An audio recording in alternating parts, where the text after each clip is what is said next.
haven't already, please find a seat at an available table. We're going to start out this morning with a few welcomes and introductions. My name is Laura Perry. I'm the Deputy City Manager at the City of Aurora, and I'm going to hand it off to our esteemed council member, Curtis Gardner, who is also the chair of our Infrastructure Task Force. Good afternoon, good morning, I guess, everybody. Thank you very much for coming today.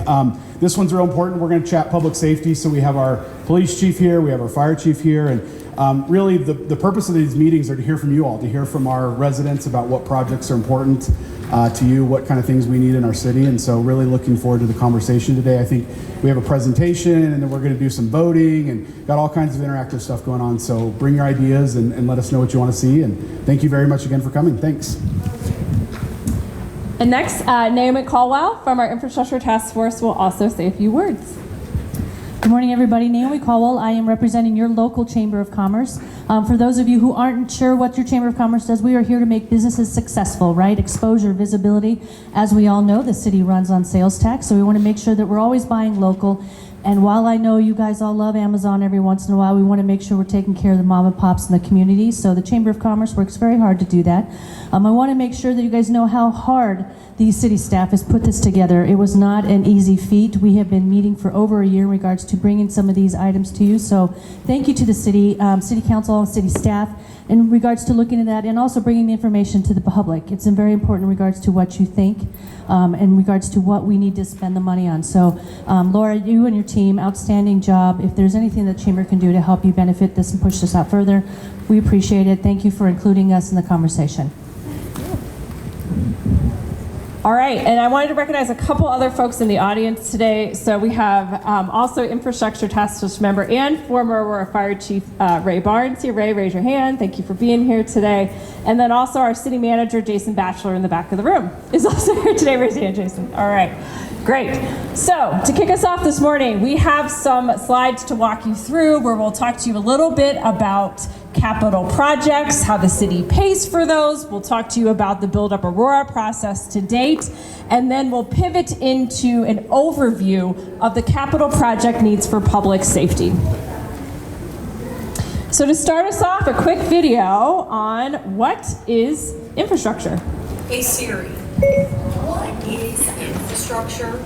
Infrastructure is the set of facilities and systems that serve a country, city, or other area. The City of Aurora's infrastructure is the building blocks that impact quality of life. It's roads and sidewalks, public safety, parks, libraries, recreation centers, and accessibility. Having safe, adequate, and well-maintained infrastructure is essential to Aurora's economic health and impacts every person who lives and works in the city. Build Up Aurora. Hey Siri. So we are here today to talk about the city's infrastructure. So what does that mean? This slide shows a list of all of the different roads, parks, bridges, and facilities that the city maintains. So for public safety, we have 17 fire stations. 5 of those are over 50 years old. We have multiple police. We have 3 police stations and 2 substations. We have our 911 center down in Talon's Reach. So we have a variety of assets that cover the city that the city has to maintain. So a little bit about capital and operating when it comes to how the city spends its money. So capital is truly focused on those physical infrastructure like road, parks, and buildings. For projects, capital is focused on preserving those infrastructure. So we invest money to maintain that infrastructure, regularly improve it, etc. However, as we all age, as our houses age, infrastructure ages as well. And that often requires a larger investment that we call replacement and rehabilitation. And so capital in the city funds replacement and rehabilitation as well as new construction. So the city has a capital budget that pays for those activities. We'll get into that in a second. On the operating side, these expenditures are the city's daily business. So services, operations, and programs. The staff and supplies that helps us provide those services and programs are also within our operating budget, or considered an operating expenditure. And then most importantly, our operating budget pays for the day-to-day maintenance and preventative maintenance of our infrastructure to make sure that we can keep it in place for as long as possible without having to replace it. Replacement and renovation and rehabilitation costs a lot more than those maintenance activities that we're doing every year to prolong the life of our infrastructure. So cities pay for capital projects in several ways. We are focused on capital today, so primarily buildings, you're going to hear a lot about today. And for buildings, in our annual budget, this is what we call pay as you go. So the city receives revenue on an annual basis that we budget and pay for capital maintenance and capital improvements. This relies on the amount of revenue that's received annually in our budget. We also pursue grant funding. So these can be federal grants, state grants. These are competitive. So the city has to put in an application for grant opportunities for certain types of projects, and they're not guaranteed. We compete with other cities and jurisdictions, and typically these are for larger capital projects that the city needs to invest in. And then last is a tool called bonds. And cities utilize bonds to pay for major projects. So I'll use your house as an analogy. So when you buy a new house, you typically take out a mortgage with a financial institution that results in an amount that you're borrowing to purchase the house that you pay back over a number of years. And you make a monthly payment with interest, and the income you receive covers that monthly payment that you make. The same is true for bonds in a city. So the city borrows money, and then there is an annual payment that's made over a number of years that the city needs sufficient revenues to cover and pay for that payment. So the cost of major projects are spread out over multiple years. These bonds require voter approval. So cities go out to their residents and they ask residents a question of, do you approve of the city borrowing so much money to pay for projects like buildings, roads, parks, etc.? And voters vote yes or no, and if it passes, those projects have to be completed by the city. That is a contract between the city and its voters.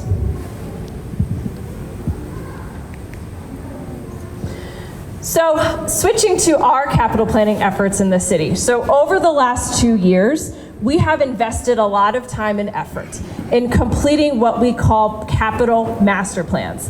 Capital master plans serve as roadmaps for the city that identify our infrastructure needs. So they look at existing infrastructure, the condition it's in, as well as operational needs. So you heard me talk about operating and capital earlier in the slides.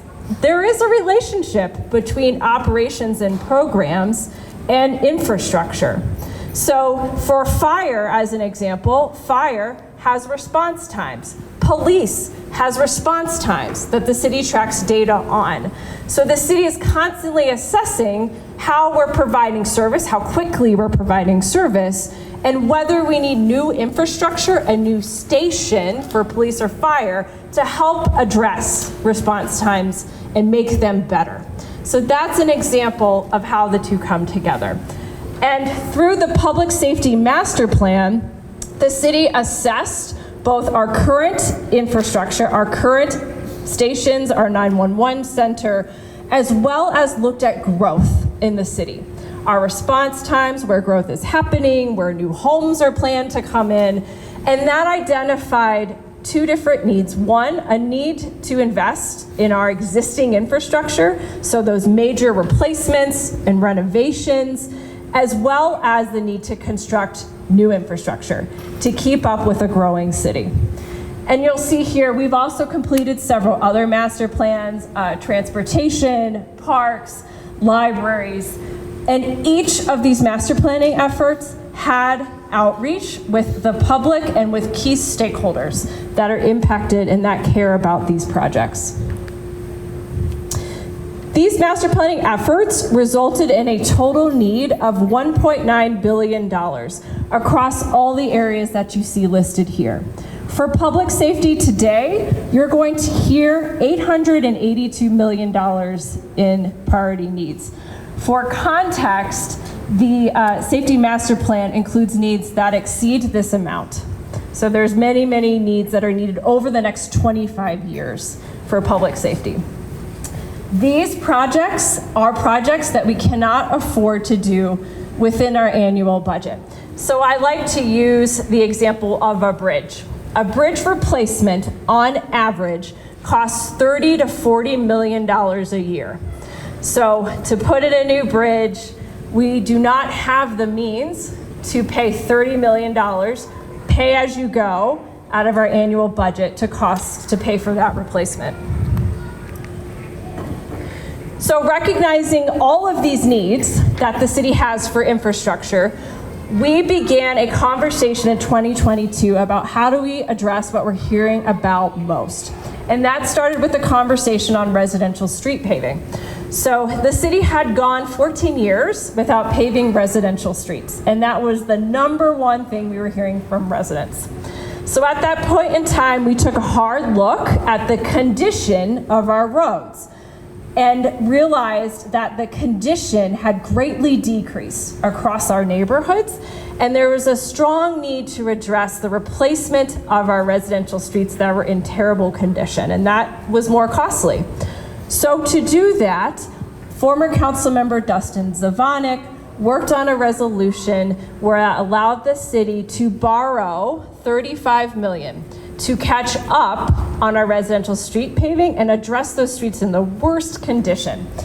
And you can learn about certificates of participation and other financing tools on a board that we have back there. But essentially that allowed us to get caught up, and then every year we've been able to budget in our annual budget an amount to address residential street paving. So our street condition has greatly improved, and we've exceeded our goal that we set forth. And that was something that we heard from residents that we follow through on and are very excited today to share the positive outcomes of that work. So that was a major need that we had starting this conversation that was addressed. We also had the benefit in 2022 of the infrastructure bill coming through. So we assessed our list of needs. A lot of that funding was really focused on transportation. And so we did a matchmaking exercise where we took our transportation needs list. Many of those projects have been on the list for decades, and looked at grant opportunities that could be applied or be eligible for those needs. And so we were very successful and received a lot of design funds to design transportation improvements to get them ready for construction. And then the last two are what brings us here today. So a year ago, we started a communications, education, and engagement plan where we went out to the public, asked the public what their needs are, of course, building off of all the master planning work and the engagement we did through those, and began to understand priorities of the public, trade-offs, understood our limitations financially, talked publicly about those.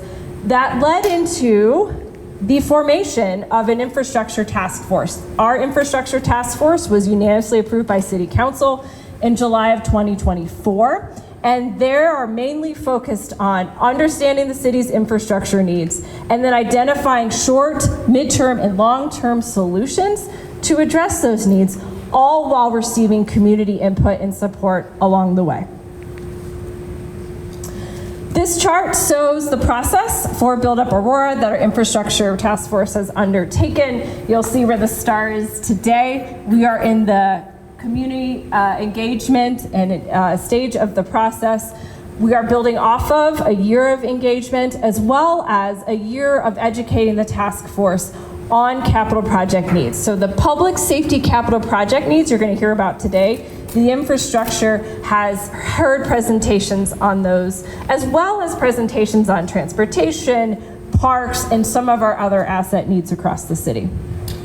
This process will all come together over the next couple of months, where the Infrastructure Task Force will be meeting. We'll be understanding the outcomes of our community engagement and then making a recommendation to City Council in May. Last year during our public outreach, we really tried to meet folks where they were for Build Up Aurora. We attended over 45 events, so different festivals, city events that were happening. We had 3,500 plus interactions, over 2,600 online survey responses, and so got a really great pulse about what folks care about. And what folks care about are three things. One, public safety. So obviously police, fire, 911, as well as safety in the transportation space. So folks want sidewalks, they want safe connections, safe pedestrian crossings. We heard a lot about lighting on transportation corridors and other investments in roadway improvements. Transportation infrastructure, same theme that I just mentioned, roadway improvements, different investments in slowing traffic down, addressing congestion, addressing and having safe pedestrian crossings.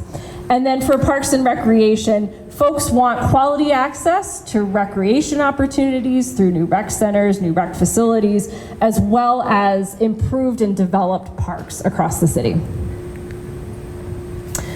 So that concludes the educational part of the presentation, and now we're going to pivot into why you all are here today. So over the course of the next few minutes, you're going to hear about each of the public safety capital project needs for fire, police, and 911.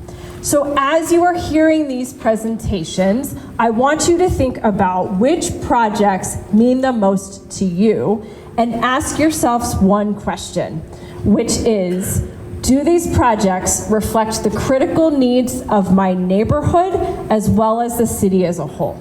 So as you're hearing, take notes. We do have identifiers for each project, so don't feel like you have to write a name down. We have descriptions of the projects and all the tables that you can refer to. And then at the end of these presentations, we'll have a short segment for Q&A, where you can ask clarifying questions or curiosity questions about different projects to help inform what rises to the top for you, because that's what we want to hear about today. That's very important to us, and you're going to be asked to rank your projects. So now pivoting into the project needs themselves. To frame the needs, I mentioned the Public Safety Master Plan that was completed last year, and this master plan looked at deficiencies in our existing facilities, the condition of our existing facilities, and then of course how the operations change, how population grows, and what new investments are needed to support those things. And you'll hear a lot about that from through the various capital project needs. This plan is a 25-year plan, so it focused on the most short-term needs, which are 10 years, and then of course 15 and 25 years.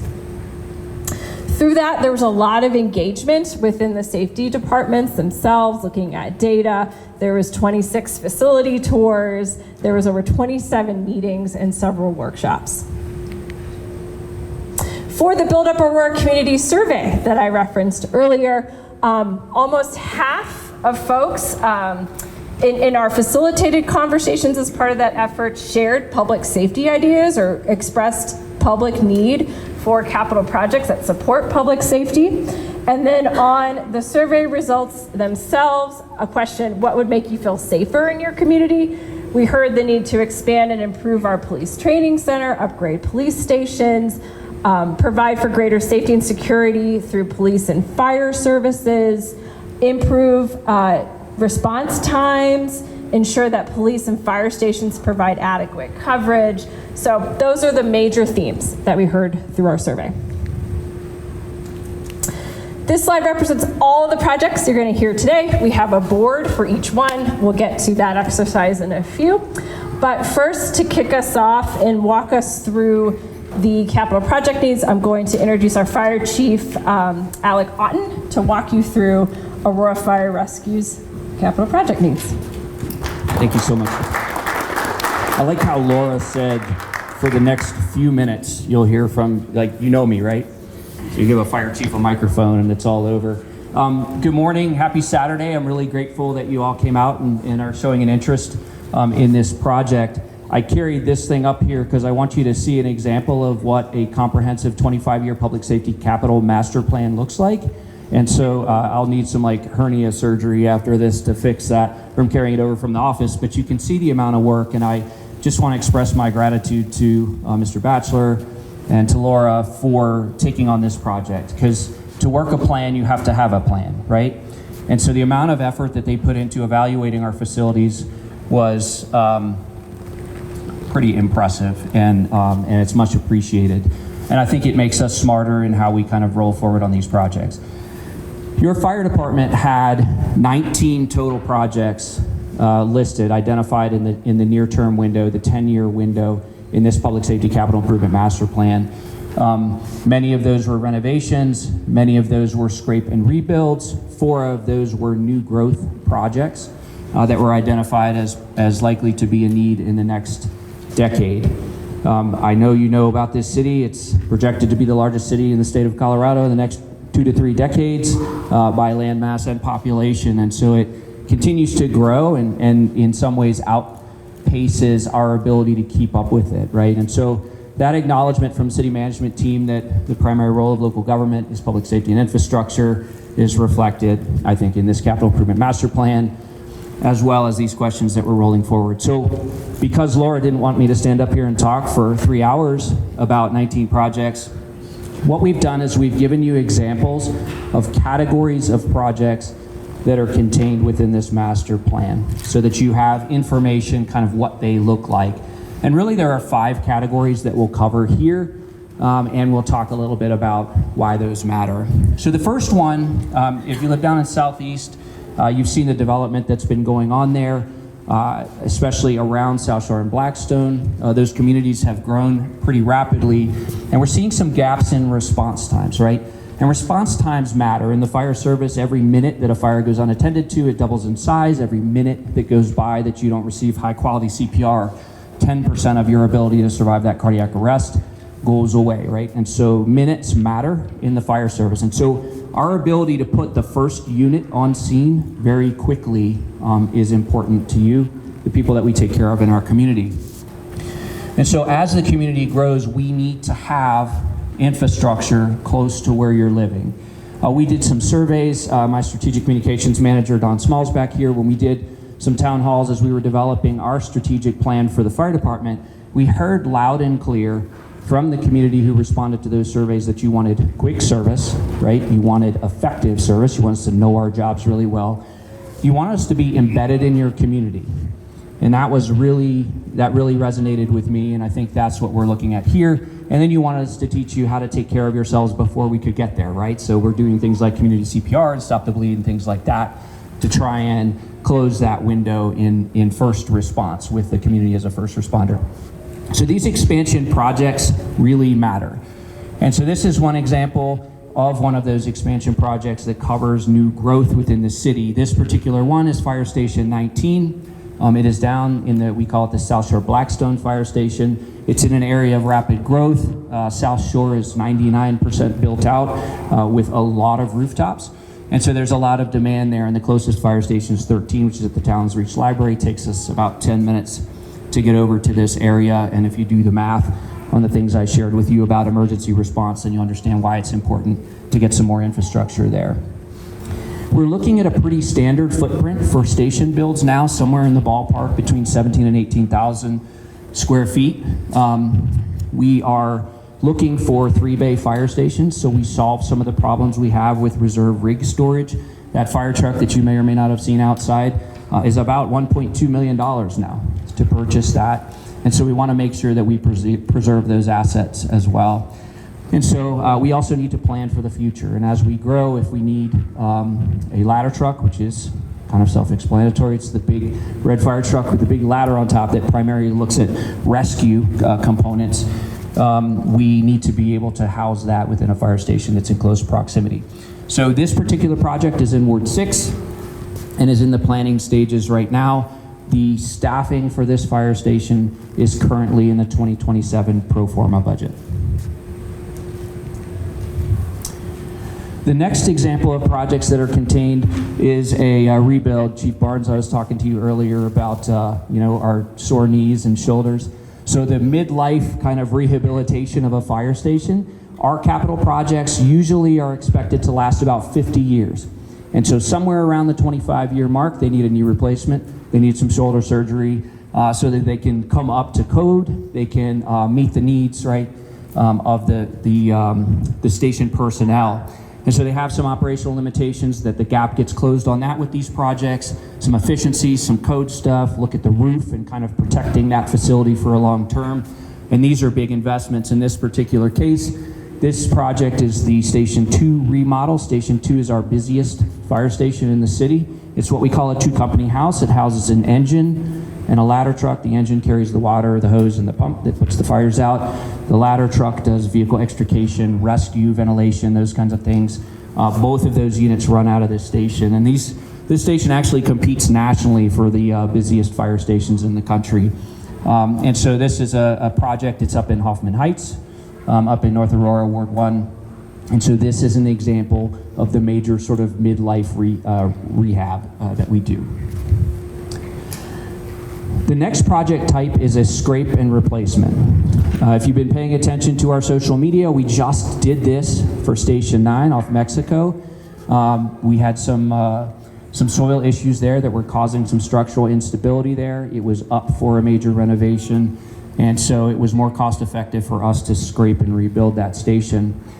So it's just been done. This particular project would be a scrape and rebuild also. This is for Fire Station 8, which you can almost see from here. It is the fire station that protects the municipal center in this library. In that particular case, it's past its useful life, and it's more cost effective for us to scrape the building down and then rebuild it. We would look for about a 15,000 square foot footprint on this, and we would probably have to acquire a little more land to make that work based on all of the things that our facilities team has to do to make sure that we get the permitting right and all that. This particular capital cost estimation does not include that land acquisition and is in today's dollars. This particular project is in Ward 3. I really love this idea, and Laura, thank you for including this in this project, because over the years we have these sort of every 5 years, 7 years or so, you have things that wear out within the fire station. And so you think about kitchen cabinets, you think about some of the appliances that are in there. We have to be ready to replace those items. Interior and exterior painting, some minor roof repair, bathroom and shower replacements, especially when there starts to be leaks and things like that, floorings, upgrading some of the lighting, those kinds of things. And so to have the foresight to add this into the project plan is really important, that we can take care of some of those. We're estimating about $5 million over that 10-year window that would allow us to take care of some of this stuff within the fire station. So that's an additional example. And then the final example is what I'll call the quarter life rehab, right? So you have the half life where we get our knees replaced and our shoulder surgery. These are more incremental, right? So we might have 3 of these over the life of a building. Now this is where we're looking at site deficiencies, interior finishes, roof replacement, and then some of the building systems, think heating and ventilation units, plumbing, fixtures, those kinds of things that need to be attended to. So that kind of covers the types of projects that are included in the 19, there are categories of projects that are included in the 19 projects that were identified in the unconstrained plan. And so I think we have questions at the end. So following me is Chief Chamberlain.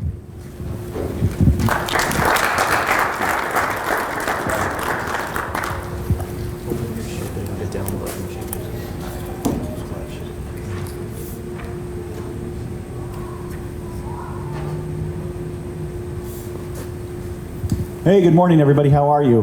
I hope you're well. Thank you so much for being here because, again, I think that this is, without question, an incredibly important discussion because we as a city have to get in the mindset of not looking at today or tomorrow, but looking at what's going to be when a lot of us will not even be here. And that is incredibly important because that foresight is integral to having a successful city, and I mean that sincerely. Public safety is directly related to community health. It is directly related to an economic development of a city. If you have a city where people do not feel safe, where people do not feel that they are getting served by their public safety entities, you have a city that is dying.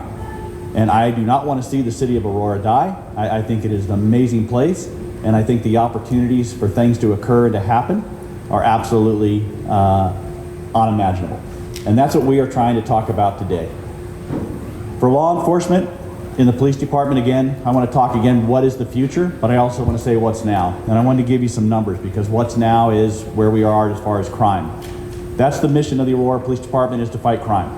It is to fight crime, it's to maintain service to our community, to make sure that people feel that they are safe, to feel that they are taken care of.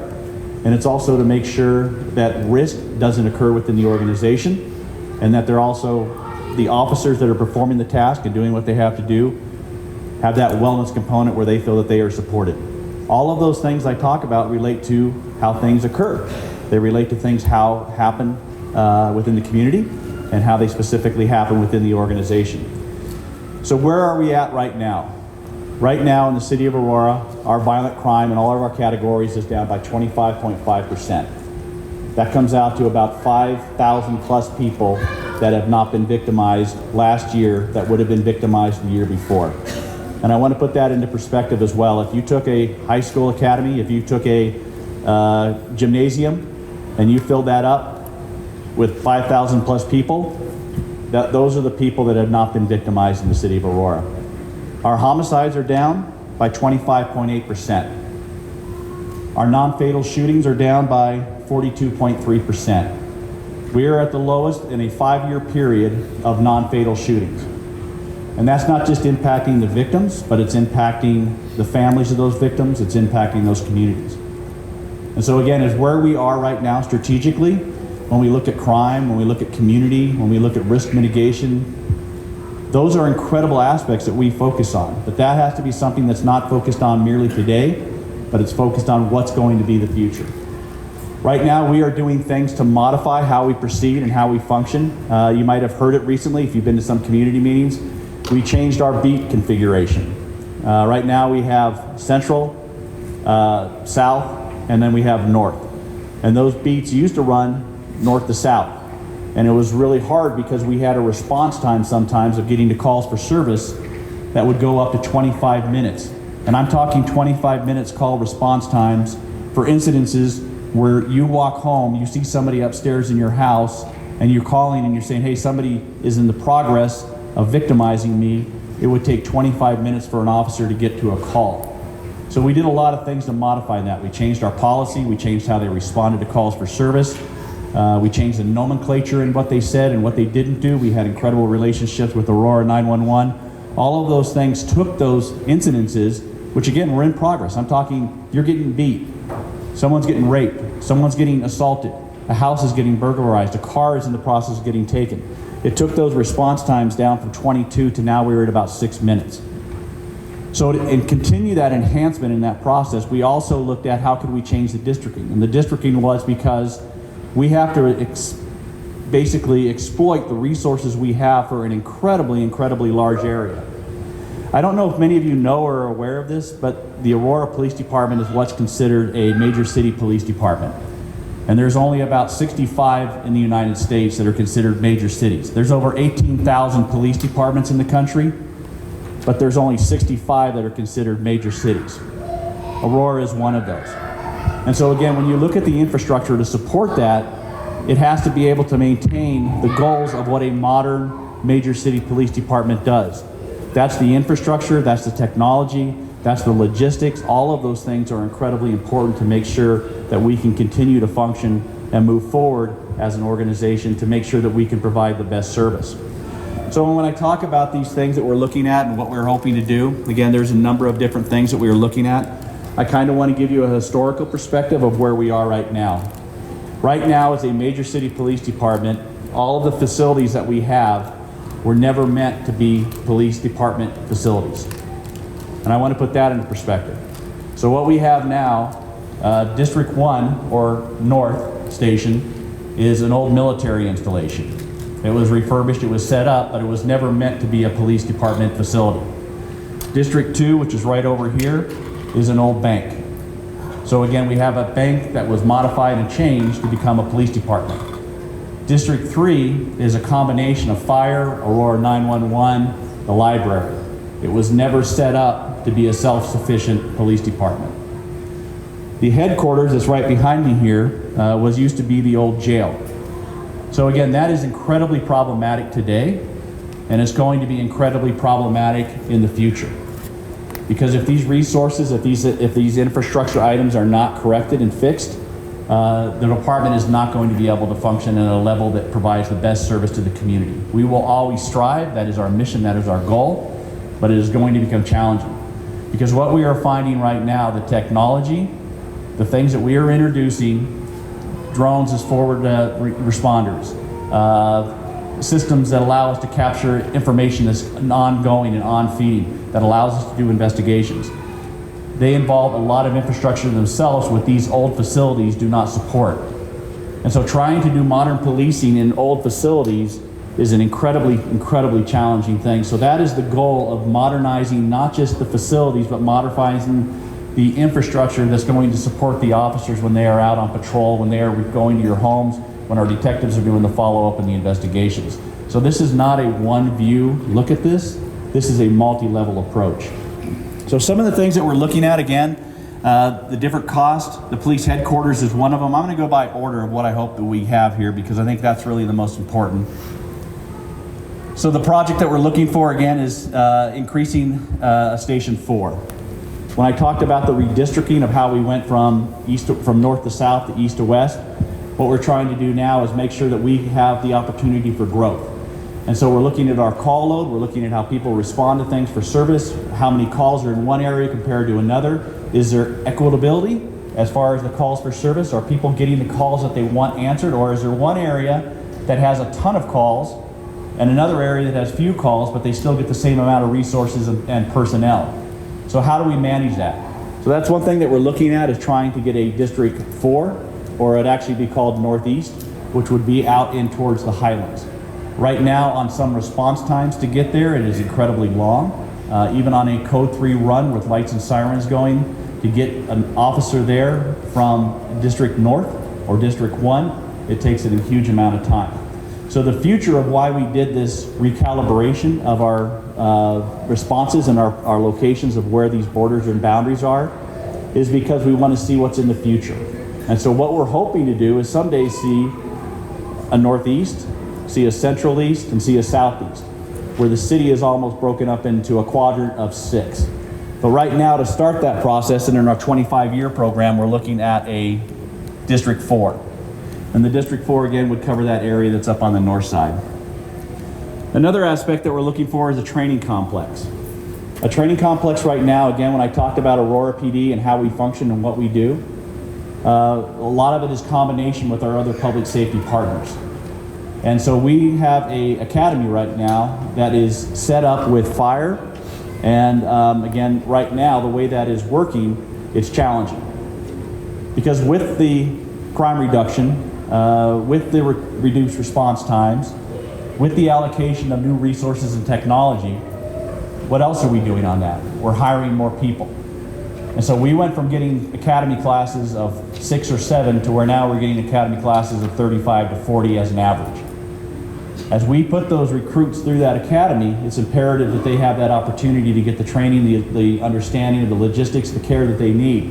Right now we are doing that in partnership with fire.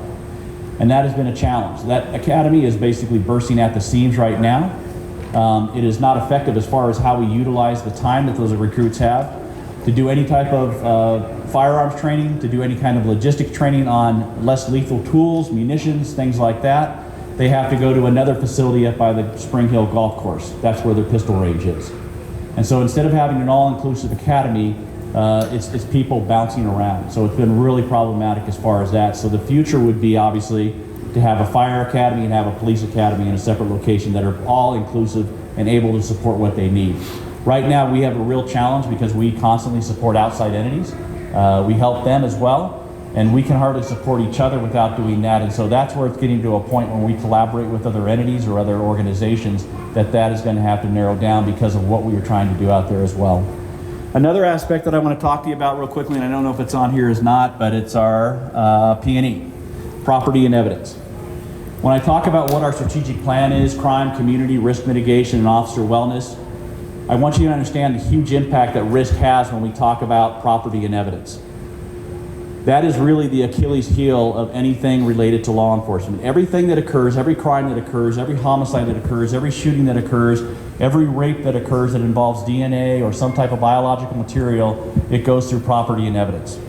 Right now, our property and evidence is in our police headquarters. Our police headquarters, again, was an old jail. So what we had to do is modify that system to support property and evidence. The amount of evidence that's taken in, we basically get about 400,000 items that come in, and that cannot be supported at this location. And so we have a total of 4 venues that are used for property and evidence. Those 4 venues are spread throughout the city. They are not up to the security that we need, they are not up to the care that we need, and they are not up to the structure that maintains that evidence in a proper way. We do really well on audits. We are navigating that. We are looking at that. We are doing fine. But in the future, it is busting at the seams.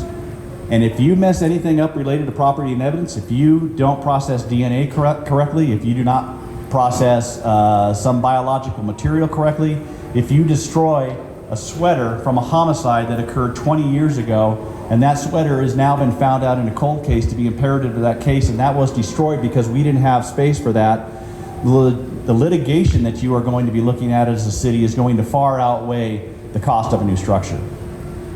So when I talk about these things, again, they might seem like, oh, well, we're doing fine now, and maybe we are doing fine now, but this isn't about now. This is about 25 years from now. This is when I will not be standing here. Somebody else, multiple people will go through this cycle. But the foundation of what we are trying to achieve as a city is imperative. So property and evidence is an absolutely imperative item. The headquarters, again, just like I talked about for World War II, demolishing that and setting it back up and reestablishing it. Right now for our special operations, again, a lot of the stuff that we do, and we've been real lucky because some of the stuff that we are able to do, it involves going to other city entities. Other city entities that are not there. And that's kind of what the Aurora Police Department has done. So again, when you look over at the AMC, we have sent a number of our detective personnel over to the AMC. We now have the 3rd floor, or we're working on the 3rd floor, and we have a portion of the 4th floor, which is great, but everything is decentralized. That's exactly what's going on here with our special operations. Special operations involve K-9, they involve our SWAT team, they involve other specialized entities. They are on an off-site up off of Nome. They are in an old water and power building. And so again, to modify that building, the cost that goes into it is huge, and then the ability to maintain it over 25 years growth that's going to occur with this city, it's not going to be sustainable. And so ensuring that we have a proper location for our SWAT team, ensuring we have a proper location for our SWAT personnel, that our K-9 personnel, our dogs, the care and maintenance that goes into it, our special investigation section, all the motor vehicle command posts and all those things, that is one of the things that we are focused on looking at for that. That's it. And then, so we went through SOB, P&E, and the academy, and then the new command up in Ford. So really, again, that is what we are hoping to get. I hope that this resonates with you because I kind of want to close with what I said at the very beginning. Community health is without question related to public safety. And I truly mean that. If you live in a community that doesn't feel safe, if you live in a community that doesn't feel like they can open a business, if you live in a community where you feel that people are going to get victimized more than they're going to get served by their public safety entities, it's problematic. But that does not happen in a vacuum. That happens with logistics, it happens with infrastructure, It happens when you put the time and energy. And I tell you, I'll go back to a personal story. I've seen that. I came from a department that was in dilapidated buildings, that was spread out to every lend lease that we could possibly do, where you could get you pay $1 loan on an old building somewhere and you put a department in there. You had a lot of entities that were separated, where they would be in what were called satellite departments, and it caused a lot of problems. It caused a lot of issues. It caused a lot of lack of trust within the community. It caused a lot of internal issues that resulted in major lawsuits based upon deviations of policies and procedures. And so again, by taking those shortcuts, all it did was deplete the operation of the organization. It put the city in huge litigation liability issues, and it caused a massive amount of problems to that strategic plan of community service, of crime reduction, of risk mitigation. So those are the reasons, those are the things, those are the aspects. I appreciate your time, and with that, we're going to move to our public safety, Aurora 911.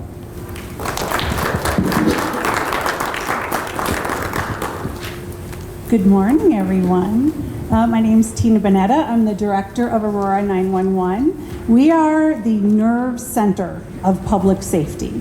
We are a small but mighty team of 91 professionals, and we've been that size since 2015. So we've not grown in size. So where we are right now, we're located in Talon's Reach. We're on the second floor, just above District 3, and we're sardines.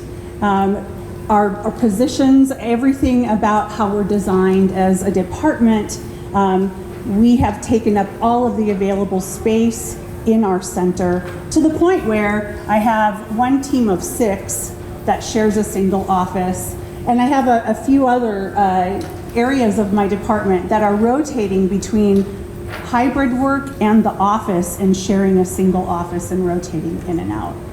But there are some things that are going really well. Number one, we have worked really hard on our team, the strength of our team, our professionalism, and our culture. And we've been able to take a situation where our department was about 30% understaffed perpetually and fill all of the positions that are allocated to us. It's a great first step, but more is needed because our city is growing. Our partners in police and fire are also growing, and as busy as they are, so are we.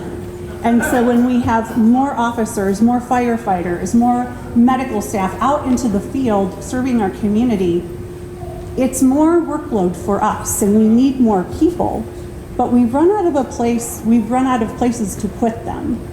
We're also struggling with the space that we have to fully develop the members of our team professionally. Like, we don't have a training lab that would actually help us to fully prepare emergency communications specialists to do their job well. And so we're doing the best we can with what we have, but we understand that as our city grows and that as our workload grows for our field responders, that we owe it to the members of our community to have a resilient system with adequate resources to bring on emergency communication specialists, prepare and train them at their fullest potential, and then be responsive to you, the members of our community.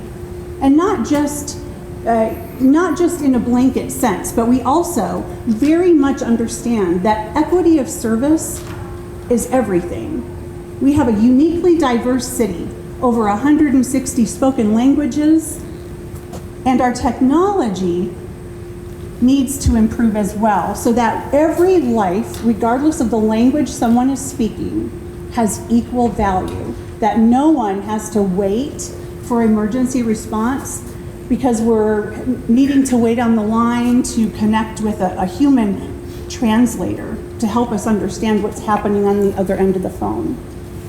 That's not okay with us, and we want to do this better. So we're taking steps now to make sure that our system is resilient, to ensure that service is accessible and equitable for every resident and visitor in our community, and that we have the infrastructure that allows you all to also report non-emergency issues in a way that respects your time. I'm sure if you've ever called the non-emergency line and you've waited on hold, that's frustrating. And it is for us too. But it's frustrating for us because the same people answering that line are the people that are answering 911. And because 911 comes first, oftentimes our non-emergent issues are waiting. But also that's not okay with us because your time is valuable.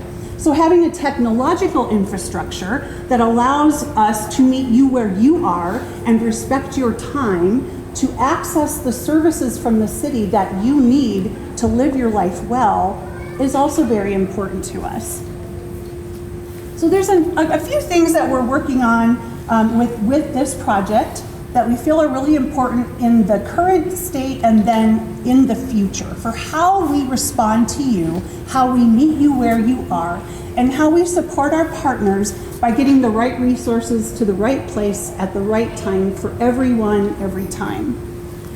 This is the low-hanging fruit for our center, and it's really about making some short-term facility improvements to our current state. As I've mentioned, we're pretty sardined in there, and we also have some technology needs and some safety and security needs that can help us operate with more efficiency. So, I mean, that is just helping us to sort of put a Band-Aid on what is happening. It doesn't prepare us for the future, but it helps us to be in a healthier state right now.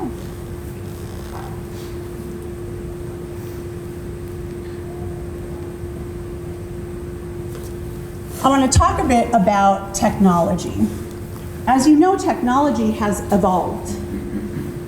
We have the introduction of AI, we have satellite, we have a number of ways that can help us to maintain operational continuity in a way that we didn't before. But we need to be able to invest in those infrastructure pieces in order for us to be able to keep the motor running all the time. So if one system is disrupted, we have another system in place to help us continue to do the work uninterrupted. And so it's really about making sure that, number one, that you can reach us. Number two, that we can process the calls, get them out to our field responders quickly, and then be able to capture the data in a way that is transparent to all of you and ensures that the lights are always on. Because we've dealt with interruptions. We've had one recently where we had a power outage that interrupted everyone's ability to call us. That one was not an internal thing, but we have had some internally caused outages that tell us that we need to ensure we have access to continuity of power, different types of network, that we are able to have redundancy. I feel like I'm going backwards. So here's where I want to introduce, this is the part of what I want to talk about that I'm the most excited about, because it shifts the paradigm in how the members of our community interface with the city of Aurora for a number of reasons, and it streamlines the way that we are accessible to you. It improves the way that we collaborate, and it improves the quality and level of our service and the transparency of data associated with it. So one of the asks for us is the construction of a new facility. And it's not just for us. We're phase one. Why? Because we've outgrown the space we're in and we need to plan for the future. But when we think about the evolution of technology, we also understand that we can centralize and streamline a number of ways that we're sharing technology and infrastructure, that we're collaborating between departments to optimize the service that we're providing to you, and doing it with fiscal responsibility. We're saving money by combining and centralizing some of the things we do. So what does that look like? We want to construct a 120,000 square foot consolidated center, beginning with us, to move us into the correct space, right? To give us room for growth, to give us a training lab, to give us everything that we need to provide you the very best service and responsiveness. But we want to do more than that. we want to invite our partners with Access Aurora to join us, to stand up a formalized 311 program. Why? To make it easier for each of you to be able to access anything you need by dialing 911 for emergencies and 311 for everything else. We want to make sure that we can meet you where you are. Additionally, we want to bring in emergency management, and you'll hear more about the condition of the current EOC and their needs for improvement. But by bringing them in times of crisis or emergency, that accessibility and the ability to work together in real time and share information can make all the difference for the members of our community. Additionally, the Traffic Management Center, so all things ingress and egress, all things transportation, has a direct connection and nexus to emergencies. So again, that partnership and collaboration, sharing technology, allows us to work together to maximize the quality of our service to our community, to share, receive, and then share information in real time with everyone. And then inviting our partners from Real-Time Information Center from the Police Department. Again, bringing them into shared technological infrastructure and resources that allow us, while we're doing our jobs differently, we can still use many of the same tools to help us do our job effectively and serve you quickly, efficiently, and with respect to tax dollars, because we understand that being good fiscal stewards is important to this big picture as well. So in that infrastructure, obviously, what we're doing is we're consolidating. We're centralizing where silos now exist. We're creating centralization. We're taking down walls, and we're creating a network of partnered infrastructure that is built to serve you, but then it's scalable and it's expandable over time. And that for us is the ultimate goal. I enjoy very much the work I do, and so do the members of our team, and we understand that when we're experiencing bottlenecks and hesitations, it's not that we don't want, it's not about working harder. The members of my team are working as hard as they can. But when we have limitations in our infrastructure in the system, that's the part that feels frustrating for us, and we can see the opportunity to be able to take that to the next level, because all of you are our family and our friends and our neighbors, and that matters to us. So I want to thank you for the time to just hear about us, and I look forward to answering questions that you have. All right, we are running very behind schedule today, so we are actually going to jump in the DOT prioritization exercise. So I'm sure many of you have questions or need clarifications on projects. Chief Otten, Chief Chamberlain, and Director Bonetta will be available to answer questions as you're doing the DOT exercise. There'll be plenty of time built in for that. So thank you for pivoting with me to the next and most important part of the meeting, your prioritization and feedback. And I'm going to turn over to Jesse Byrne to walk you through that. Hello, everybody. My name is Jesse, and I see a lot of familiar faces in the room. I'm going to be your facilitator for today. And yes, actually, the main purpose of these sessions is to be able to get feedback and input from all of you. I want to see a show of hands. How many of you have actually been to one of these Build Up Aurora sessions over the past 2 weeks previously? So we've got a lot of folks in the room. And then I want to see in those sessions that you've been to, if you feel like you had a chance to give your input on those projects in various ways, please show of hands. Okay, good. So we want to continue with that theme today. And for those of you that are new and have not been to one of these sessions before, we want to welcome you as well. Glad to see all of you here. One thing that I want to mention before we get started is that as a facilitator, which those of you that have been to these sessions before will have heard me say previously, I'm a neutral facilitator. And what that means is that, yes, I work for the city, but I am actually not affiliated or connected with any of these projects. My main goal as the facilitator is to be able to hear from all of you in terms of what your thinking and your priorities are within the neighborhoods that you represent.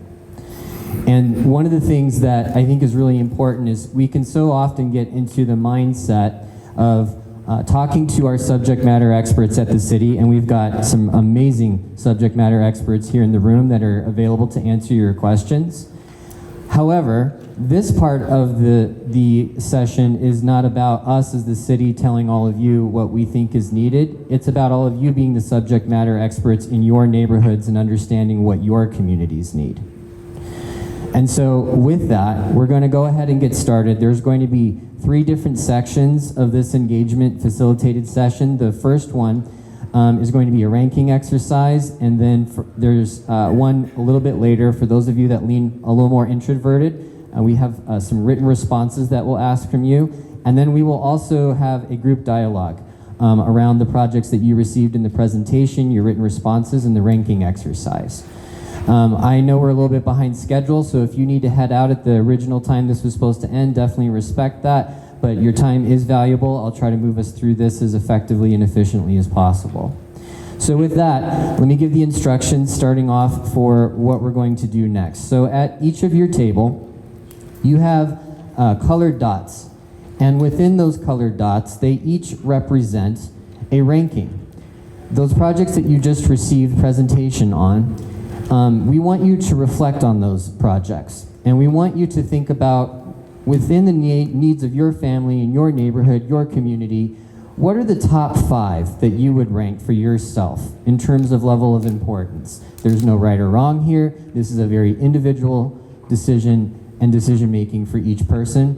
And so if you reflect on those projects, we want you to assign for your number 1 highest ranked priority of a project, we want you to assign a number 1, which is a red dot. And for your second ranked project, 1 through 5, you're going to assign a blue dot. Let me stand out of the way here, which is number 2. Your green dot will represent 3. Your third picked ranking. Pink dots are 4 and teal dots are 5. So again, your top 5 ranked projects will start with a red dot is number 1, blue dot is a number 2, green dot is a number 3, pink dot is a number 4, and teal dot is a number 5. Just to give you an example, if I'm sitting here and I'm thinking about all of these projects, I'm going to assign a red dot. If I feel the ABC project is my number 1 ranked project, I'm going to assign a red dot to that. And if I feel like the XYZ project is my second ranked project, I'm going to assign a blue dot to that, and so forth, all the way to 5. If you need more colored dots, please feel free to do so, and no cheating. Everybody only gets 1 color of each dot, all right?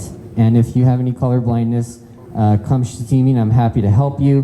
Once you have your dots picked out, you'll see these project posters behind the screen. And each of these posters represents one of the projects that you just received a presentation on. Once you know your ranking with your colored dots, I want you to proceed up to these poster sheets, and on the lower part, right in the little bottom gray area, please place your dots on the applicable project. So if you see red dot is on ABC poster sheet, I'm going to put a red dot on the ABC poster sheet, and so forth. Does that make sense, or is there any questions from anyone? Yes. Just as an example, pure example, that we all rank the fire department's requests, they have the most dots. Will that mean that the 911 and the police facilities that may not get any dots would now be part of the next phase of determining what gets as part of the Aurora? That's a great question. It goes into how are we using this feedback going forward, and the ones that aren't ranked, how are they in the consideration? So the purpose of our intention within this exercise is to first understand alignment and misalignment. Does the public feel like these are the same overall, these projects? There might even be some projects that are not up here, which we'll talk about here in a minute, that you feel should be thought through. So this is a framework that we're going to use. We will look at the data. This all becomes data at the end of the day in terms of what were the highest ranked projects, and then seeing within some of the criteria we have internally in the city, things like budget, things like shovel ready, all of those different kinds of things. What has the highest likelihood of being supported by the public? And so I wouldn't say that the feedback here is the end all and be all, but it is heavily influential. Your feedback is going to be utilized. We are actually going to be transcribing all of this and your written feedback, and we've got Tracy, who's sitting around, she moved, she's in the back, who's going to be taking notes later when we have our conversation. So just to answer the question on that. Any other questions around the instructions, around the ranking? Some of you are professionals at this point. This is your second, third, or fourth session, like Carolyn and Douglas back here. They could lead us at this point. So let's go ahead and we'll give you 10 minutes. Please place your ranked dots up here at the poster sheets. We'll have everybody return to their seats, and then we'll start our next section. Thank you.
Also, just want to remind everybody that if you have any questions about any of these projects, feel free. We've got a lot of our subject matter experts over here to my left. If I'm standing this way, feel free to ask them any questions you have about the projects. Thank you.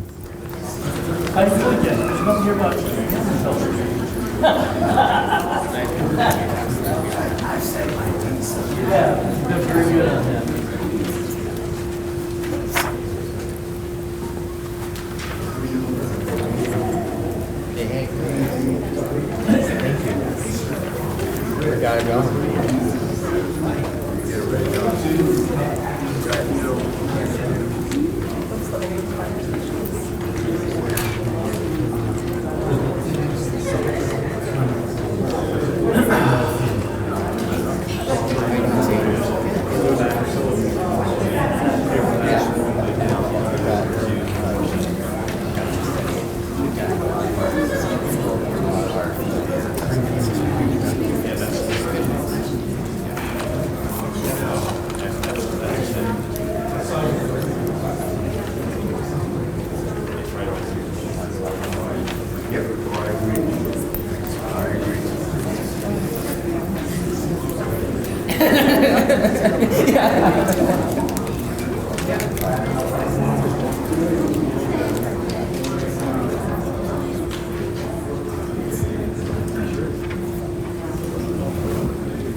They need another red. So go for it. Yeah. I got the 911. I actually go over Good start to that.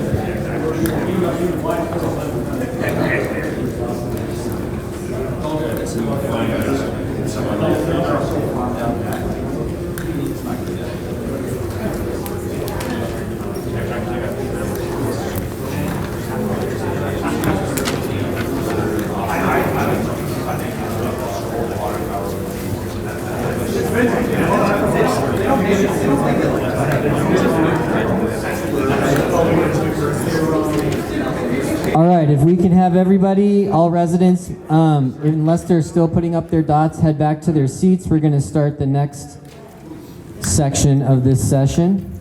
Love how the folks that have done this before are already getting a head start.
All right, so for those of you that are seated at your table, we're going to come back to the dots here when we do our group discussion. At your table, you're going to see a questionnaire that has 4 different questions, and we would like you to take the next 5 to 10 minutes to be able to write your responses to each of these questions. These are going to be collected at the end, and it's going to become another layer of feedback for the city as it pertains to these particular public safety projects.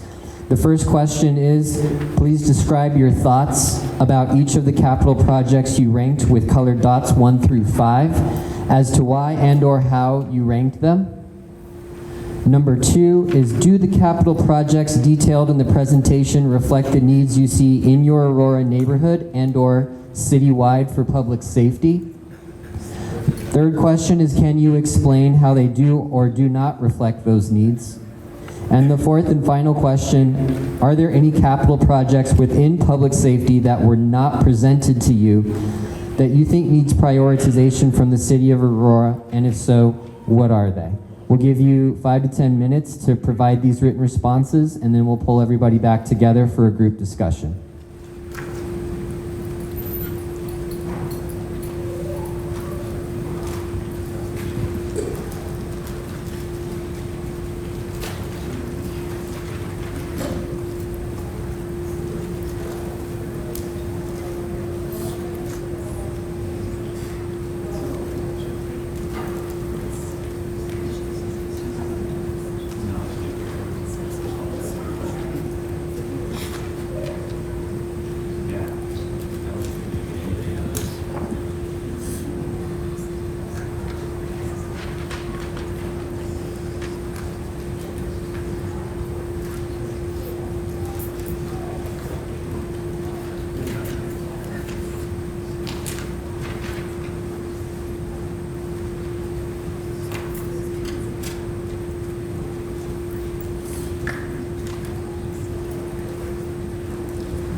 Give it a couple more minutes.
Okay, if you're still writing, feel free to proceed and continuing to do so. Want to make sure that you have the time to write down all of your responses. However, we are going to transition into the group discussion of this, just being mindful of everyone's time. So I just want to start off by kind of giving a little bit of guidance here in terms of how we engage around these public safety topics. Having been a part of other community conversations around public safety, I definitely am aware that public safety is a hot topic in the city. There is a reason when you saw that slide from Laura Perry why public safety was in amongst the top 3 across all needs in the city according to resident feedback. And I think that also sometimes there can be a mindset, which is still very valid, that we may have concerns as a community on different public safety topics. And so those concerns can be expressed, and those concerns are valid. However, this is a valuable opportunity for all of you to not necessarily be here to understand the way things be focused on the city responding to the concerns, but framing your concerns as recommendations. So it's the difference between, hey, there's a facility that we use in the public, and why is it not this, and why is it not that, and this is a problem, to here's what I think would be helpful is if we expanded that facility, or if we had a change in this facility, what are the recommendations that you have, and do these projects reflect the needs that you are seeing in your neighborhood? So I just want to frame it as recommendations from all of you. If you're able to give those suggestions, recommendations, I think this will be productive because your voice is really important and it needs to be utilized in the feedback for these projects. Sound good? Okay. So with that, I'm going to ask the first question, which is, when you received this presentation on these projects, what were some initial thoughts that came to mind for you when you were listening to these projects? Yes. I guess I was surprised from a fire perspective. If you look at all the new growth and kind of all over the place and disjointed, that in the next 10 years, other than the rebuild of a fire station, which I ranked very high, how could there only be one new station that's required? I mean, personally know that there are some areas that aren't very well covered. I'm sure there's existing areas that could be beefed up. So I guess that just shocked me. So it sounds in listening to you, Mike, that there are, you're aware of the population growth and how big the city is getting, and so it kind of felt minimal is maybe a word that I would use. And I see you nodding that you were surprised that there actually weren't more projects that would accommodate that growth. And so that was an initial thought that came to mind. Thanks for sharing that. What were some other thoughts from the group when you were listening to these presentations? Let's go to our other Mike. One of the things that I thought wasn't mentioned, and I'm just curious if this would be qualified as a service, is the AMRT program. We did the test study on that back in 2022, and it showed a massive cost savings, great response, and the recommendations after the pilot study were an expansion of that. Is that considered a service, or would that team need their own facility, need some of their own infrastructure to back that up, to take some of the burden off of AFR and AD? Okay, and I want to really make sure I'm protecting this space is not another Q&A. So I'm going to note that the AMRT, we can follow up after that in terms of if it's a service or a project, but you're noting that that wasn't included in this presentation, and that's something that you want to identify. And we'll talk about that here in a moment in terms of maybe projects that you didn't see up here. I want to stick, though, for the time being with what were some initial thoughts that you had in receiving these presentation on these projects. Yes, Justin. I would say probably the overall bottom line number doesn't seem to be holistic because of some of these projects. It sounds like there's still land acquisition costs that still need to be included. So is this 800 million, or are we talking like 1.5 B? Like, what are we dealing with? We're doing more Q&A, so I just want to get, that's okay. Is the land acquisition included in these numbers? Okay, great. Any other initial thoughts? Yes, let's go back here to Brad, and then we'll go to Dave. I was also thinking about land acquisition. Okay. Is there any chance that the projects that require land acquisition could use the land, like for say the animal shelter that's about to be decommissioned, or that property in Fitzsimmons is going to be decommissioned? I can't remember what that was. Barracks, maybe. So a question around being able to use other properties or land that the city is also looking at, and it almost sounds like kind of doubling up on some of those, or being able to use that land. Shut down that animal shelter. Yeah. Yeah. Can we have someone speak to that? Maybe Laura? I can speak locally. So that's actually why you don't see a land number included, because to your point, there's always a strategic look at locations, obviously existing facilities, existing parcels the city owns for land. And so each of the individual projects has unique context in which we look at the real estate demands and need for that particular project. And then we had another question from Dave. Yeah. or topic. Being on the budget committee, I'm very, very happy that they finally put up something for 911 call center. It's an extremely important, and if you've ever toured that facility, it is phenomenal. And so I'm very happy that you did that, and I've been a supporter of that. And I was surprised at the city-owned impound lot, because we had looked at that in our committee last year, and because it's currently outsourced, and could be a potential revenue generator, and our numbers did not come close to 59 million, substantially less, especially with some of the land. They were making I think some people were making jokes about putting it where Beck used to be. That would not be a good idea, but there's a lot of land out there that we could use, and I was just surprised when I saw the $59 million. That was ours was a tenth of that. So just to give people context, because I've been in other sessions with Dave, he's on the budget committee, if that's what he's referencing, is just being able to look at the figures, the cost estimates of some of these different projects, and that you're noting a difference with respect to the car impound lot. Also, you're noting the importance of it as a revenue generator. I also hear Dave identifying the 911 center operations as something that's really critical, being in a bedroom community. I'm curious, just show of hands, how many of you also, because there's actually varied feedback across all of these. Some of the ones that seem to have the most top 5 rankings was the Real-Time Operations Center, Phase 1, AFR Station 19 and 8, and Aurora 911 facility improvements. There's others that also have a lot of high ranking, but just show of hands, how many of you had a top ranking within one of those categories? Okay, so most of the room. Does anybody want to speak to why they ranked those in their top 5? I mean, I did. I agree that the work that they do is very important to the community, and they're not given the praise or the recognition and the understanding, I think, by the general community of how important it is, and the facilities that they need in order to do that. Without the 911, you don't have the police come out, you don't have the fire come out, you don't have the ambulance come out. Got it. And the word that stands out to me when I listen to you is they're consequential, right, in terms of how important they are.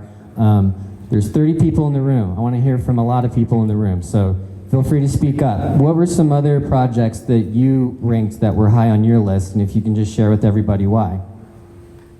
Yes. Selfishly, for the fire station 19 that's in my neighborhood, I think it's long overdue, and I think, along the lines of Mike number 1 that spoke up in regards to fire, I think we're in more of a reactive state versus proactive, so that was kind of surprising that it sounded like the fire chief had mentioned there were 4 new growth projects, and just to see 2 of them with the rapid growth of the community is a little alarming. Yep, that actually goes back to this gentleman named Mike, who you're talking about anticipating the needs and being able to stay ahead of the growth, and that seems surprising to you. So that was influential in terms of how you were ranking them. Right, I mean, we're 99% complete in our community.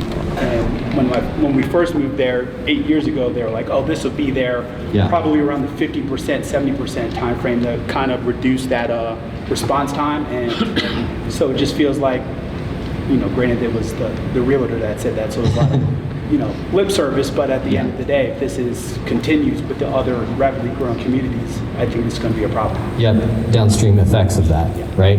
Yes.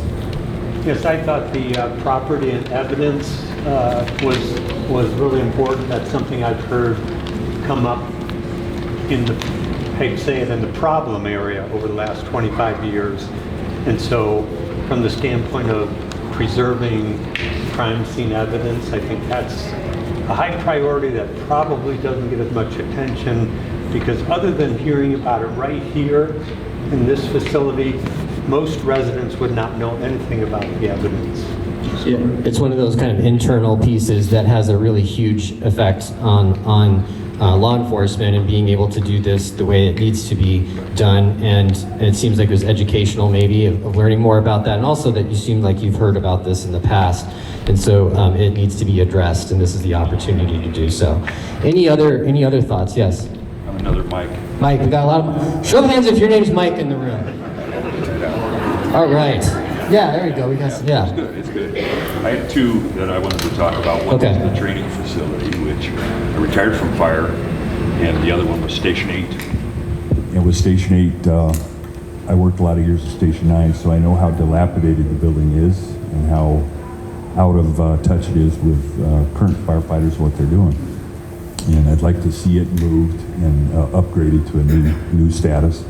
And the training facility, I work out there, and I see the police officers every day loading their stuff up and running from one building to another and headed to the range, and I see the amount of training time they lose on that. And I see how crowded it is as one of the persons that's scheduled these classes. And the chief is exactly right. We don't have the ability to host FBI and other classes that are real, I think, fortunate for the APD and AFR to be able to have these outside classes, but the building is packed to the gills. So those are the two that I rated as my top two. Thank you. Yeah, it sounds like you're speaking from professional experience, and there's a huge limitation in capacity, and operations is affected by that, as you're noting from your own experience. I'm just curious, show of hands, how many of you, when you were ranking the projects or responding to questions, your own maybe personal experience in the community of what you've seen played a part in how you ranked them? A few of you? Okay.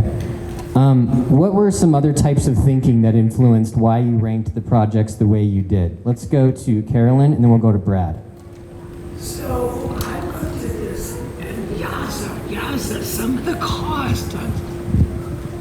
I looked at the cost of some of these things, and while I think a lot of the APD stuff is really necessary, I'm not sure that the voters, in combination with the other areas of transportation, other facilities, our beloved animal shelter, Brad. So I ranked these probably with the lowest cost, but would have the best effect over the most amount of people. Carolyn's referring to that return on investment that we talked about, and in multiple sessions people have used that as their frame of thinking of what is the cheapest project that serves the most people, or that is of the most consequence in the community. And Carolyn's been to a number of these sessions, and so she's also thinking very universally, not just within this focus area for Build Up Aurora, but the several others that the city is also navigating. It goes back to that $1.9 billion that Laura spoke of just a moment ago. Brad, do you want to share? Thinking of Carolyn's, how expensive some of these things are. So the APD training center is $221 million. I remember when the Capstick was built, the City of Aurora Public Safety Training Facility currently out on Quincy, it was supposed to be for both police and fire, but I don't recall it ever costing that much. It's just, and I didn't rank the training complex on my top 5 because it's about the voters. You know, what are the voters' appetite for approving? I think some of these things are going to have to go to the voters, first of all. Secondly, I don't know if the voters would approve a $220 million training facility for police. So it sounds like both Brad and Carolyn are thinking from the perspective of a voter and what will actually be supported. Some of these projects might have a higher price tag than they or they're thinking as a voter might support. So that was influential in terms of the ranking. Any other thoughts that anyone wants to share? Yes, Douglas.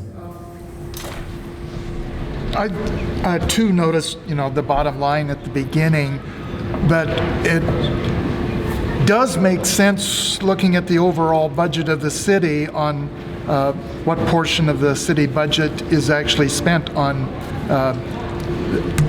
fire and police and the 9/11 functions. So from the, and maybe it's a process of needing to sell it to the voters and also to ourselves that some of these projects, I put the replacement headquarters is my number 5. Partly because that's something that is a citywide benefit, even though it's, not listed in a particular, I mean, it's listed in Ward 3, but it does cover the entire city. So some of these benefits for, particularly for the police department, are citywide benefits, and it's partly, how it's sold, I guess. Thank you for that, Douglas. How many of you, when you were thinking of these projects, were contemplating if the project supports the entire city or just a specific neighborhood? Show of hands, how many of you might have been thinking about that? So about a third of the room. That's really helpful to know. One other question that we have for all of you is, were there any projects, this goes back to Mike's first comment, were there any projects that were not presented to you in these in this presentation within public safety that you think warrants further consideration or focus from the city? Any projects not included? Yes. Other fire stations. Other fire stations. Can I switch that question up a little bit? Definitely. Are we going to address any of the projects that don't have any stickers whatsoever, like the impound lot? Yeah, if we would like to, if anybody wants to share maybe why some of these projects didn't make it to their top 5 or were not voted on. Yes. I question the need for a District 4 station. I'm retired from the police department.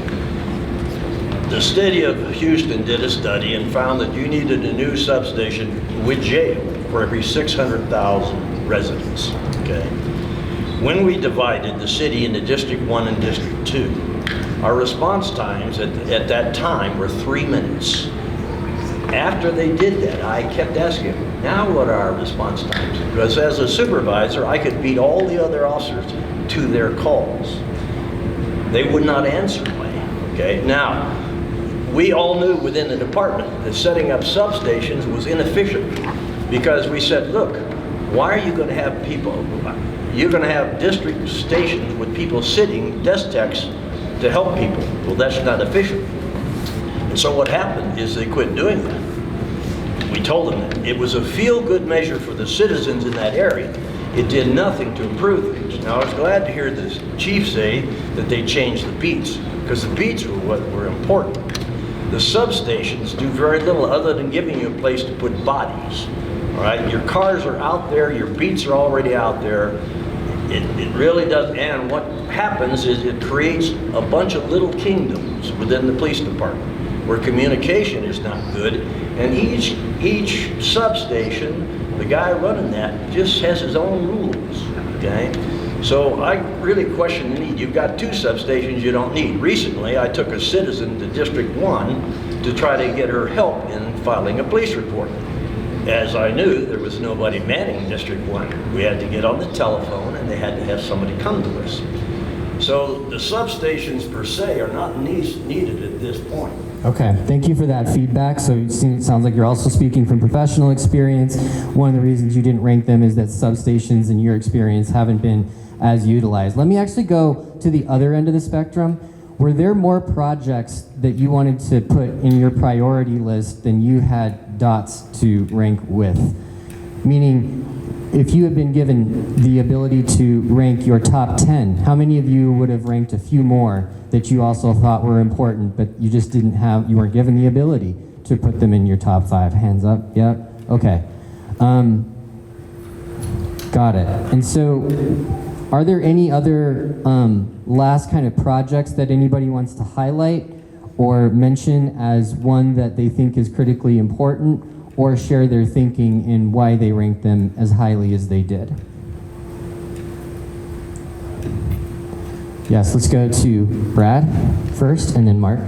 I was going to kind of go back to your previous question about something that wasn't highlighted. I don't know if, does Aurora have a team that does like unhoused outreach or deals with people who are having mental health crisis so that the police don't have to deal with Yes, everything? we do. We have a homelessness division in the Housing and Community Services Department that conducts outreach by providing services to those who are unhoused, and they do work very closely with APD. I think it'd be good to see more resources go to that, to take some off the plate of the police. Got it. And those are a service, so I want to be careful. Those are a service. That's not a capital project. But we have heard that in other sessions as well. We heard that actually around parks and the unhoused and homeless challenges that we're seeing in parks as well. Let's go over to Mark. I'm stuck on the mics, Mark. On your little sheet you had, it has 1966 is the oldest fire station, and we have 26 years the average fire station, with 5 of them being over 50 years.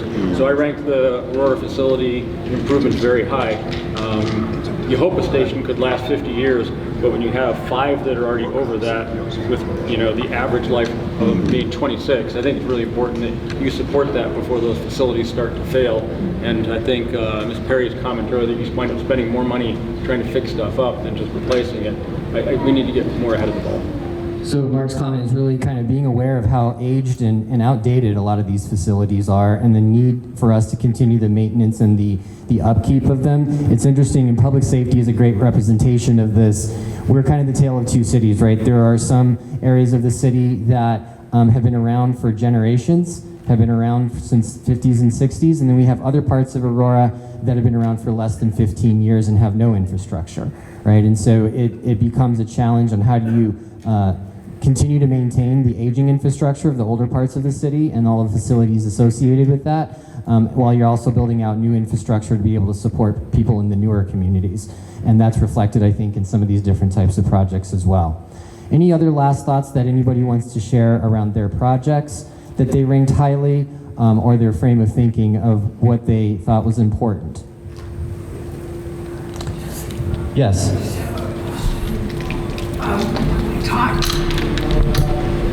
When we talked about the storage issue of evidence, that also was discussed in the other facilities meeting, that there was some discussion that some area there would also, am I dreaming, or was that twice?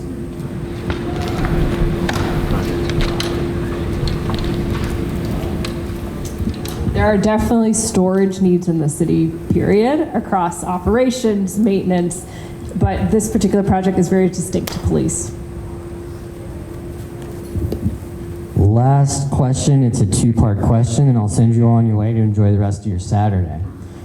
How many of you, as you sit here and reflect on the top 3 projects that you ranked, top 3, not top 5, but top 3, how many of you, if you received a bond package on those top 3, would support that bond package by show of hands?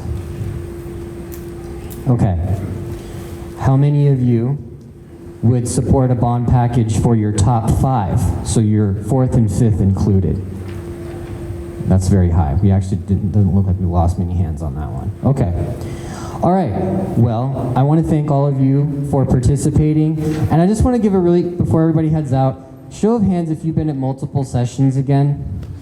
I want to shout out all of you too. I appreciate everybody being here today, even if this was your first one, but I appreciate all the time and commitment that all of you have spent in coming to multiple sessions all over the city. We really appreciate everyone's level of engagement. Thank you so much for engaging with me and also being able to ask really thoughtful questions. We really, really do thank you. And we will be taking this feedback and utilizing it to be able to understand our ranking and priority internally in the city.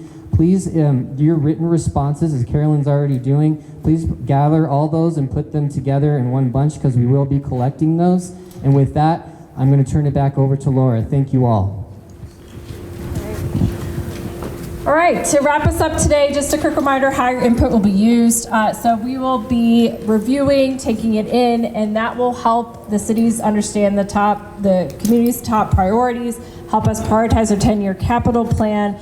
All of this will be presented also to our infrastructure task force, which will inform their recommendations to City Council, which is anticipated to occur in the next couple of months. Additional public engagement is planned for March and April. And then last, if you were not able to attend the other 6 sessions for parks, transportation, other city facilities. We have a survey up online through this weekend. I encourage you to take that survey. Please share it with your neighbors, with your friends. We want to hear from as many folks as possible. And that survey is available on engageaurora.org/buildupaurora. That is also the website where you can keep track of the initiative and recommendations as they come forward. So with that, thank you. If you can indulge me for one moment, I do want to say a special thank you. This is our 7th Build Up Aurora meeting, as Jesse mentioned, but there's been a core group of MVPs that have supported every meeting, and that's Jesse Byrne, Kim Stewart, Julie Patterson, Todd Councilman in the back, as well as countless staff. So thank you to all of them for all of their hard work. And then we do have a drawing for a basket. So we'll do that quickly too. Yeah. Okay, take the one immediately here. Wait. Oh, okay. Yep, sticking out. Mike Stevens? Yay, all right. You had to bring a friend. You had to bring a friend to enter the drawing, so that's why. Yes, thank you, Mike. Mike's also been at every Build Up Aurora meeting, so I appreciate your support. Okay, thank you everyone. Enjoy the Bluebird Day. Have a great weekend.